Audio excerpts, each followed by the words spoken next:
اور اثاثوں کے لحاظ سے BPIL پہلے ہی پاکستان کے اسلامی بینکنگ سیکٹر میں تقریباً 8% مارکیٹ شیئر کے ساتھ سرِ فہرست 3 بینکوں میں شامل ہے۔ تو حکومت ان کی طرف صارفین کو دھکیل رہی ہے، ان کے اپنے مالیاتی اعداد و شمار مضبوط ہیں اور وہ اپنے خطرات کو بھی بہتر طریقے سے سنبھال رہے ہیں۔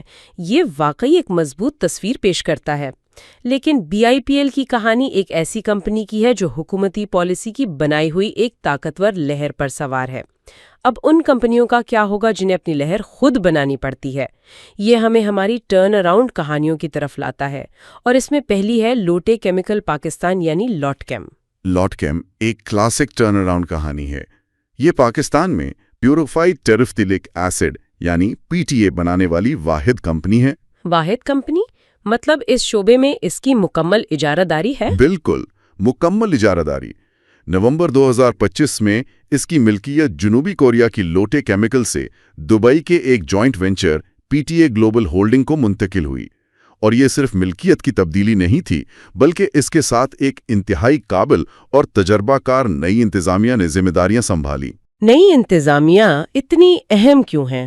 وہ ایسا کیا مختلف کر رہے ہیں جو پرانی انتظامیہ نہیں کر رہی تھی؟ ان کا مقصد واضح ہے، وہ اسے ایک سست روایتی اثاثے سے ایک اعلیٰ کارکردگی والے گروتھ انجن میں تبدیل کرنا چاہتے ہیں۔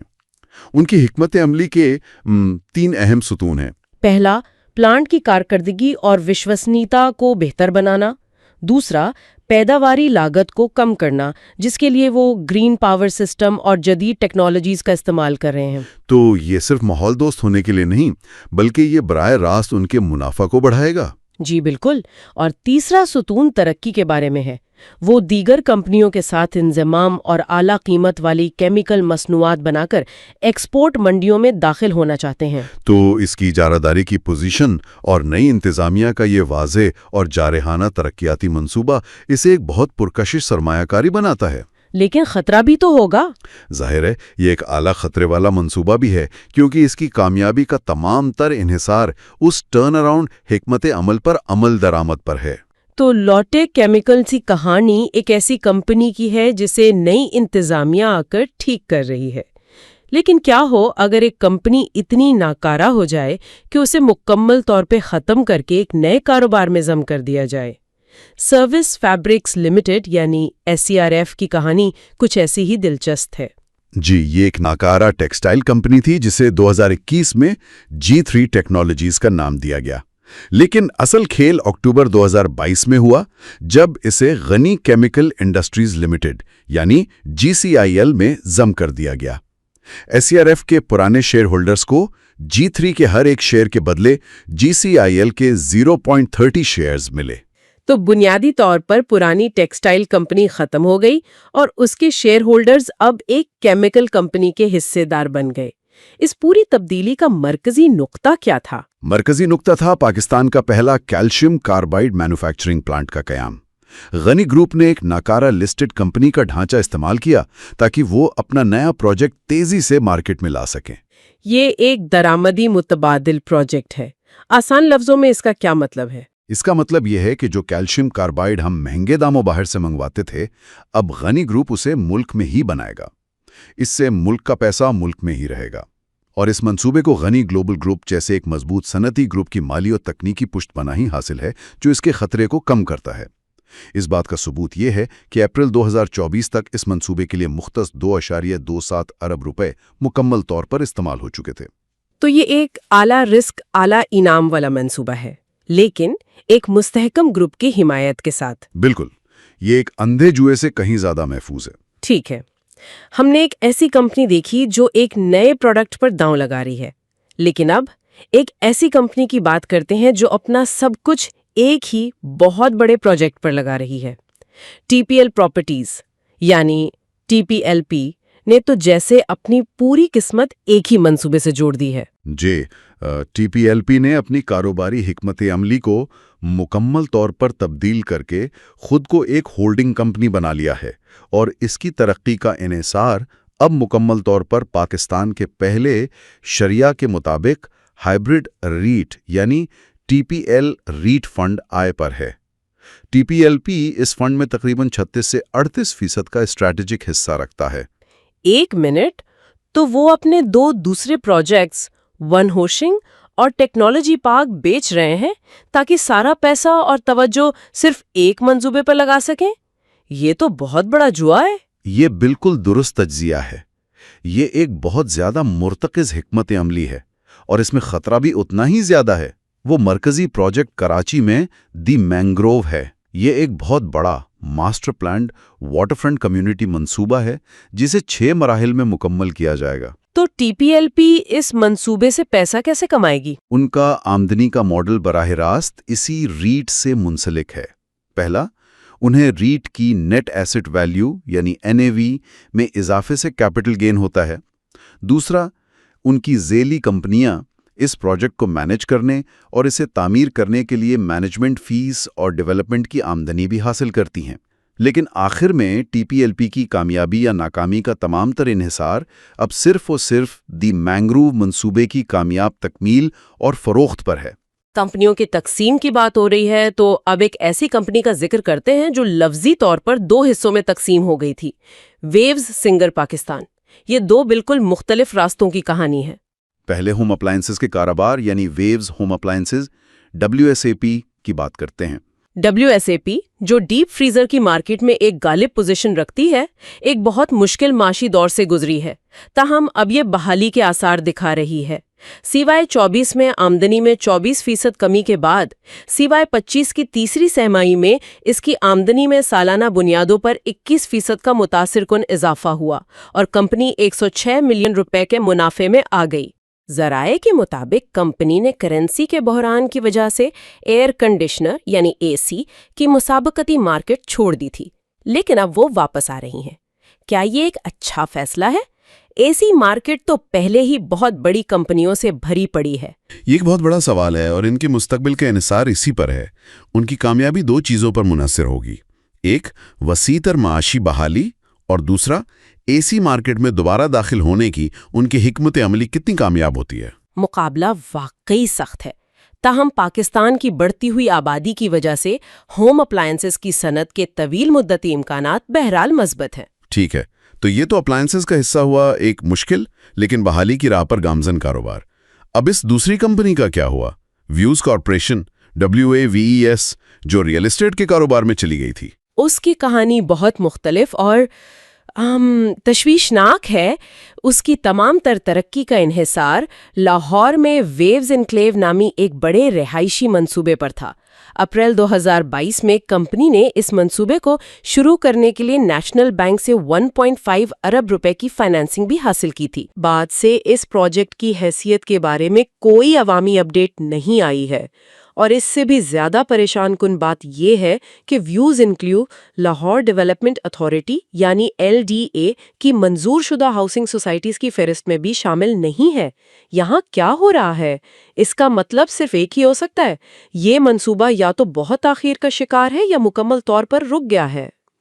اس لیے ویوز کارپوریشن کی ترقی کی صلاحیت انتہائی قیاس آرائی پر مبنی ہے اور اس کا تمام تر انحصار اس رکے ہوئے منصوبے کے دوبارہ شروع ہونے پر ہے. ایک رکے ہوئے منصوبے سے آئیے اب ایک ایسی کمپنی کی طرف چلتے ہیں جس کا پورا کاروباری ماڈل ہی وقت کے ساتھ ختم ہو رہا ہے.